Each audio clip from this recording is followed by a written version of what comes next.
سن 8 ہجری میں مکہ مکرمہ آپ صلی اللہ علیہ وسلم نے فتح کیا. جس مکہ سے آپ صلی اللہ علیہ وسلم کو لوگوں نے مجبور کر کے نکلنے پر مجبور کیا تھا، 8 سال مدینہ منورہ میں آپ صلی اللہ علیہ وسلم رہ کر کے ایسی محنت کی اور ایسی دعوت و تبلیغ کی کوشش کی اس کے اندر کہ اللہ تبارک و تعالیٰ نے وہی مکہ جس سے آپ صلی اللہ علیہ وسلم اور صحابہ کرام کو تکلیف پہنچا کر کے نکلنے پر مجبور کیا گیا تھا، اس مکہ مکرمہ میں آپ صلی اللہ علیہ وسلم فاتحانہ شان سے داخل ہوئے. کیونکہ جنگ بدر میں، جنگ احد میں، جنگ خیبر میں، جنگ خندق میں اور صلح حدیبیہ میں ان کی ٹانگیں ٹوٹ گئی تھی، وہ کمزور ہو گئے تھے. آپ صلی اللہ علیہ وسلم نے مکہ کو فتح فرمایا. اس موقع پر آپ صلی اللہ علیہ وسلم کی معافی کی جو آپ کے اندر جذبہ تھا وہ کھل کر کے لوگوں کے سامنے آیا. لوگ ڈر رہے تھے کہ نہ جانے محمد صلی اللہ علیہ وسلم کیا اعلان کریں گے.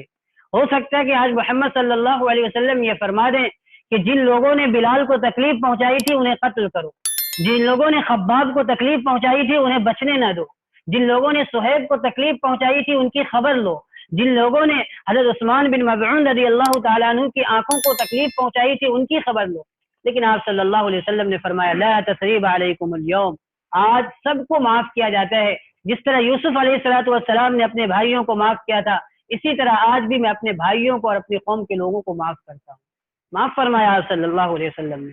یہ آپ صلی اللہ علیہ وسلم کی سیرت طیبہ ہے کہ آپ صلی اللہ علیہ وسلم نے جانی دشمنوں سے بھی بدلہ نہیں لیا. آپ صلی اللہ علیہ وسلم نے سبوں کو معاف کیا، اور یہی معاف کرنے کا نتیجہ تھا کہ فتح مکہ کے موقع پر کئی ایک دشمنوں نے ایمان کو قبول کیا، اور اس کے بعد جا کر کے ان لوگوں نے دین کے لیے نہایت ہی اہم کارنامے انجام دیے. فتح مکہ سن 8 ہجری کا واقعہ ہے. اس کے بعد سن 9 ہجری میں آپ صلی اللہ علیہ وسلم پر حج کی فرضیت نازل ہوئی. آپ صلی اللہ علیہ وسلم نے سن 9 ہجری میں حج نہیں فرمایا. حضرت ابو بکر صدیق رضی اللہ تعالیٰ عنہ کو امیر بنایا حج کا، اور حضرت علی رضی اللہ عنہ کو خطیب بنایا اور حج کرنے کے لیے بھیجا. سن 10 ہجری میں آپ صلی اللہ علیہ وسلم نے حج کرنے کا ارادہ کیا.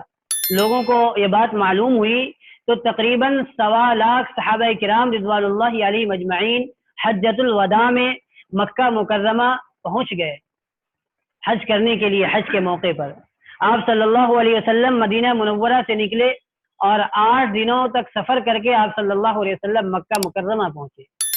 آپ پہنچے وہاں پہ، پھر آپ صلی اللہ علیہ وسلم نے عرفات کے میدان میں خطبہ دیا. عجیب و غریب خطبہ دیا. فرمایا کہ لوگوں دیکھو، جس طرح آج کے دن کی حرمت ہے اور اس جگہ کی حرمت ہے، کہ آج اس مہینے کی حرمت ہے، اسی طرح مسلمانوں کی جان، مسلمانوں کی مال اور مسلمانوں کی عزت اس سے کہیں زیادہ محبوب اللہ تبارک و تعالیٰ کے نزدیک ہے.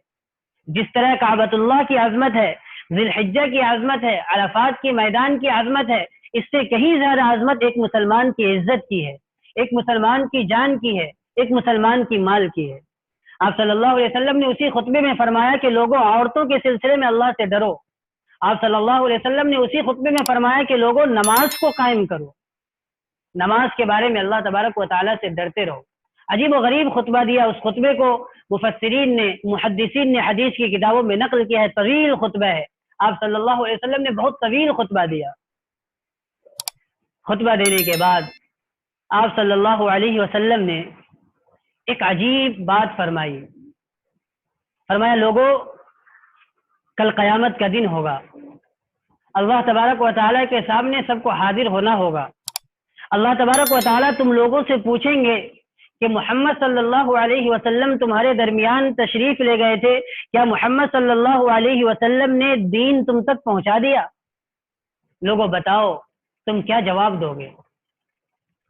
محمد عربی صلی اللہ علیہ وسلم ہے، صحابہ کرام رضوان اللہ علیہ مجمعین کا مجمع ہے. آپ سوچ سکتے ہیں کہ آپ صلی اللہ علیہ وسلم کو کیسی فکر ہے. بتاؤ لوگوں کہ کل اللہ تبارک و تعالیٰ پوچھیں گے کہ کیا محمد صلی اللہ علیہ وسلم نے اللہ کے لائے ہوئے دین کو تم تک پہنچا دیا تھا، تو تم کیا جواب دو گے؟ 1,24,000 اور بعض روایتوں کے مطابق 1,44,000 کا مجمع تھا. سب نے بیک زبان کہا کہ محمد صلی اللہ علیہ وسلم قد بلغت وادیت ونصحت، آپ نے مکمل دین کو پہنچا دیا، مکمل ہماری خیر خواہی کی، اس میں ذرہ برابر بھی آپ نے کوتاہی نہیں کی. آپ سمجھ سکتے ہیں کہ جب آپ صلی اللہ علیہ وسلم پر وحی نازل ہوئی تھی، یا ایھا الرسول بلغ ما انزل الیک من ربک، اے رسول صلی اللہ علیہ وسلم جو کچھ آپ پر وحی کی جاتی ہے وہ لوگوں تک پہنچائیے. جب یہ وحی نازل ہوئی تھی تو آپ نے دن کو دن نہیں سمجھا، رات کو رات نہیں سمجھا، سردی کو سردی نہیں سمجھا، گرمی کو گرمی نہیں سمجھا.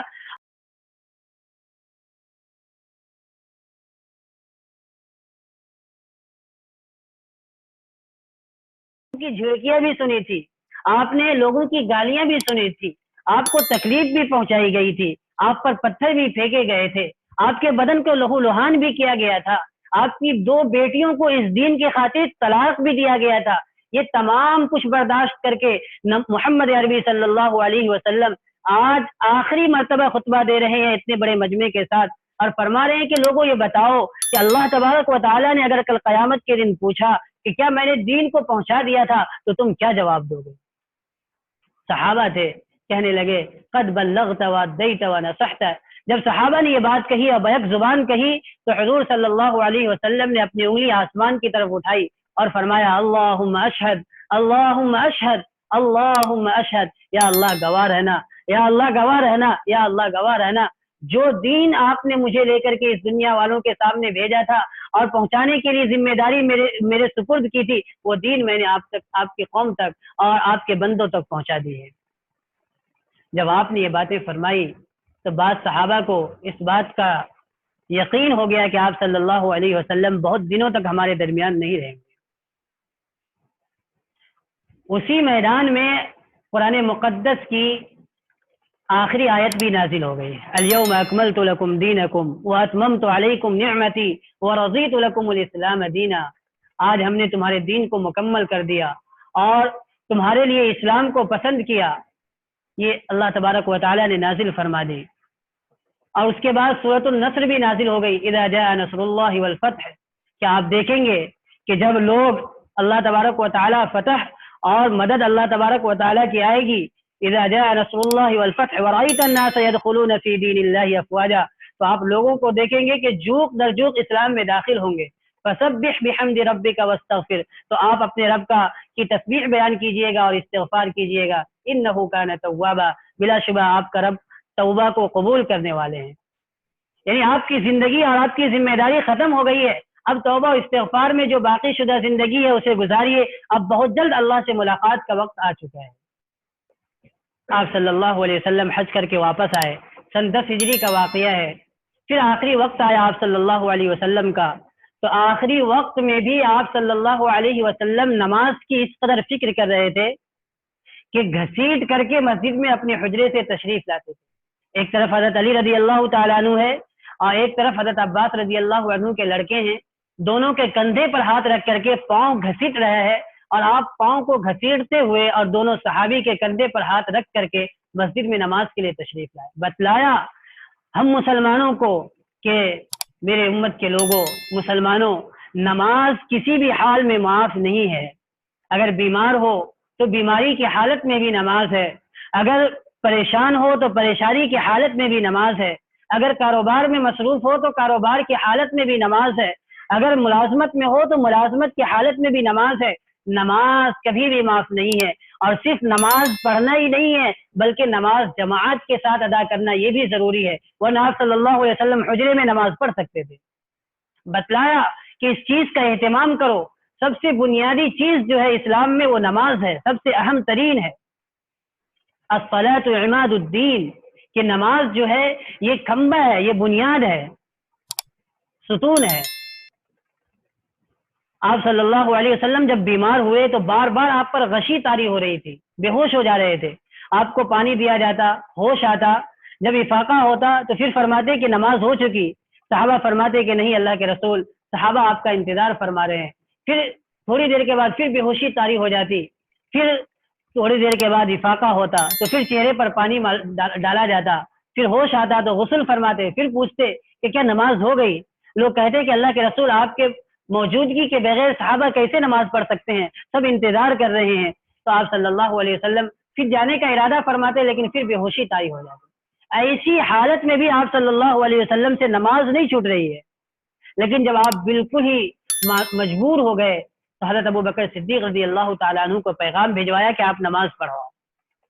حضرت عائشہ صدیقہ رضی اللہ عنہ فرماتی ہیں کہ جب آپ صلی اللہ علیہ وسلم نے حضرت ابو بکر صدیق رضی اللہ تعالیٰ عنہ کے بارے میں فرمایا کہ جا کر کے ان سے کہو کہ وہ نماز پڑھائے، تو میرے دل میں یہ خیال پیدا ہوا کہ جو بھی آپ صلی اللہ علیہ وسلم کے مصلے پر کھڑا ہوگا مسلمان اسے منحوس سمجھیں گے، کہیں گے کہ یہ آپ صلی اللہ علیہ وسلم کے جانے کے بعد مصلے پر کھڑا ہوا ہے۔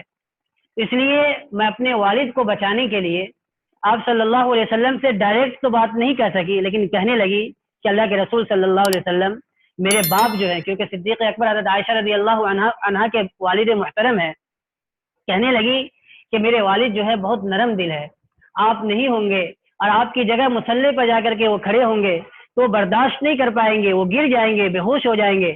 اللہ کے رسول عمر ذرا جری ہے، ان سے کہیے کہ وہ نماز پڑھا دیں۔ لیکن اللہ کے نبی صلی اللہ علیہ وسلم بعد کے بارے میں پیغام دینے والے تھے کہ میرے بعد اگر کوئی امامت کے قابل ہے تو وہ صدیق اکبر ہے، عمر کی باری حضرت ابو بکر صدیق رضی اللہ عنہ کے بعد ہے۔ چنانچہ آپ نے فرمایا کہ نہیں، ابو بکر ہی نماز پڑھائیں گے۔ 17 نمازیں آپ صلی اللہ علیہ وسلم کی زندگی میں حضرت ابو بکر صدیق رضی اللہ عنہ نے پڑھائی ہے۔ آخری نماز فجر کی ہو رہی ہے، آپ صلی اللہ علیہ وسلم سخت بیمار ہے، پردے کو اپنے حجرے سے ہٹایا، مسلمانوں کو دیکھا کہ نماز ادا کر رہے ہیں تو آپ مسکرائے اور پردے کو گرا لیا۔ حضرت انس رضی اللہ عنہ فرماتے ہیں کہ میں نے اس موقع پر آپ صلی اللہ علیہ وسلم کو دیکھا کہ خوشی کے مارے آپ کے چہرے چاند کی طرح چمک رہے تھے۔ آپ نے دیکھا کہ 23 سالہ جو محنت آپ صلی اللہ علیہ وسلم نے کی ہے اس کا نتیجہ سامنے ہے، آپ حجرے میں موجود ہے لیکن نماز مسجد میں ادا کی جا رہی ہے، اس سے آپ کو مسرت ہوئی، خوشی ہوئی۔ آخری وقت آیا آپ صلی اللہ علیہ وسلم کا، آپ صلی اللہ علیہ وسلم حضرت عائشہ رضی اللہ عنہ کے حجرے میں ہے۔ حضرت عبد الرحمن ابن ابی بکر جو حضرت عائشہ رضی اللہ عنہ کے بھائی ہیں، وہ مسواک لے کر کے کمرے میں آئے، آپ صلی اللہ علیہ وسلم اسے دیکھنے لگے۔ حضرت عائشہ رضی اللہ عنہ سمجھتی تھی آپ کے مزاج کو، فوراً کہا کہ مسواک مجھے دو۔ آپ صلی اللہ علیہ وسلم اور حضرت عائشہ رضی اللہ عنہ مسواک لے کر کے اپنے دانتوں سے چبا کر کے اس کے نرم کی اور پھر آپ صلی اللہ علیہ وسلم کو مسواک کرایا۔ آپ صلی اللہ علیہ وسلم نے مسواک کیا، سخت تکلیف ہو رہی تھی آخری وقت پہ۔ آپ صلی اللہ علیہ وسلم کے سامنے پیالے میں پانی رکھا ہوا تھا، پانی پہ ہاتھ ڈالتے، پیالے میں ہاتھ ڈالتے اور پانی کو چہرے پر ملتے اور آپ صلی اللہ علیہ وسلم تکلیف محسوس کر رہے تھے۔ حضرت فاطمہ رضی اللہ عنہا جب دیکھی تو کہنے لگی واہ کرب ابا، واہ کرب ابا، میری والد کی تکلیف، ہائے میری والد کی تکلیف۔ تو آپ صلی اللہ علیہ وسلم کہنے لگے فاطمہ آج کے بعد آپ کے والد کو کوئی تکلیف نہیں ہوگی، بہت تکلیف سہ لی ہے آپ کے والد نے، 23 سالوں تک ان لوگوں نے ستایا تھا، 13 سالوں تک جن لوگوں نے آپ کو سروں پر اٹھایا تھا، جنہوں نے صادق و امین کہا تھا۔ فاطمہ رو مت، آج جو آپ کے والد کو تکلیف ہو رہی ہے اس کے بعد آپ کے والد کو کبھی تکلیف نہیں ہوگی۔ پھر حضرت فاطمہ رضی اللہ عنہا کو قریب بلائے، کان میں ایک بات کہی، وہ رونے لگی، پھر ایک بات کہی تو مسکرانے لگی۔ بعد میں لوگوں نے پوچھا کہ اس وقت آپ نے اس طرح کی آپ سے یہ بات سرزد ہوئی تھی، تو کہنے لگی کہ پہلی مرتبہ بلا کر کے فرمایا کہ بس اب میرا وقت قریب آ چکا ہے، کان میں بات کہی تھی، اور دوسری مرتبہ یہ کہی آپ صلی اللہ علیہ وسلم نے یہ بات فرمائی تھی کہ فاطمہ میرے گھر والوں میں مجھ سے سب سے پہلے ملاقات تم کرو گی، اس لیے میں مسکرانے لگی تھی۔ خیر واقعات تفصیلی ہیں۔ آپ صلی اللہ علیہ وسلم ربیع الاول کے مہینے میں ہی اس دنیا میں تشریف لائے تھے، اور اختلاف روایات کے ساتھ آج کی تاریخ میں ہی 12 ربیع الاول، اب تو 13 ربیع الاول شروع ہو چکا ہے، 12 ربیع الاول کو اس دنیا میں تشریف لائے تھے یا 9 ربیع الاول کو لائے تھے، لیکن 12 ربیع الاول کو اس دنیا سے پردہ فرما گئے۔ کیسی کیفیت صحابہ کرام رضوان اللہ علیہم اجمعین کی بنی جب آپ صلی اللہ علیہ وسلم اس دنیا سے تشریف لے گئے ہوں گے۔ کہتے ہیں کہ صحابہ کرام رضوان اللہ علیہم اجمعین کے حواس مختل ہو گئے، عقل کام کرنا چھوڑ دیا۔ حضرت فاطمہ رضی اللہ عنہ کی کیا کیفیت رہی ہوگی، حضرت عائشہ رضی اللہ عنہ کی کیا کیفیت رہی ہوگی، جب حضرت عمر رضی اللہ تعالی عنہ اپنے حواس پر قابو نہیں رکھ سکے، کہنے لگے کہ جو کہے گا کہ محمد عربی صلی اللہ علیہ وسلم اس دنیا سے جا چکے ہیں، اس کی خیر نہیں، اس کی گردن اس کے جسم سے جدا کر دوں گا۔ حضرت عثمان بن مظعون رضی اللہ تعالیٰ عنہ بولنا بند کر دیے، زبان ان کی گنگ ہو گئی۔ ظاہر سی بات ہے قیامت بھی اس کے سامنے کم ہے۔ صحابہ کرام کے لیے اگر قیامت قائم ہو جاتی تو اتنی تکلیف نہیں ہوتی جتنی تکلیف آپ صلی اللہ علیہ وسلم کے پردہ فرما جانے سے ہوا۔ لیکن حضرت ابو بکر صدیق رضی اللہ تعالیٰ عنہ اس وقت امت کو سنبھالنے والے ہیں۔ حضرت ابو بکر صدیق رضی اللہ تعالیٰ عنہ نے لوگوں کو بلایا، جمع کیا، جب دیکھا کہ سب کی عجیب کیفیت ہے تو منبر پر کھڑے ہوئے مسجد نبوی کے اور کہنے لگے کہ ما کان یعبد اللہ فإن اللہ حی ومن کان یعبد محمدا فإن یموت، کہ جو اللہ کی عبادت کرتا تھا، جو محمد صلی اللہ علیہ وسلم کی عبادت کرتا تھا، وہ سن لے کہ محمد صلی اللہ علیہ وسلم اس دنیا سے پردہ فرما چکے ہیں، اور جو اللہ کی عبادت کرتا تھا وہ جان لے کہ اللہ ہمیشہ سے زندہ ہے اور ہمیشہ زندہ رہے۔ پھر فرمایا وما محمد الا رسول قد خلت من قبلہ الرسل، محمد صلی اللہ علیہ وسلم ایک رسول تھے اور اس سے پہلے بھی کئی انبیاء کرام علیہم الصلوۃ والسلام گزر چکے ہیں۔ وما محمد الا رسول قد خلت من قبلہ الرسل افإن مات او قتل انقلبتم على اعقابکم، تو کیا محمد صلی اللہ علیہ وسلم اس دنیا سے پردہ فرما جائے تو تم الٹے پاؤں پھر جاؤ گے؟ جب آپ رضی اللہ عنہ نے یہ خطبہ دیا اور یہ بات فرمائی تو صحابہ کرام رضوان اللہ علیہم اجمعین کی آنکھیں کھلی، اور حضرت عمر رضی اللہ عنہ بعد میں فرماتے تھے کہ جب صدیق اکبر رضی اللہ تعالیٰ عنہ نے چوتھے پارے کی آیت کریمہ تلاوت کی تو ایسا محسوس ہو رہا تھا کہ آیت کریمہ آج ہی نازل ہوئی ہے۔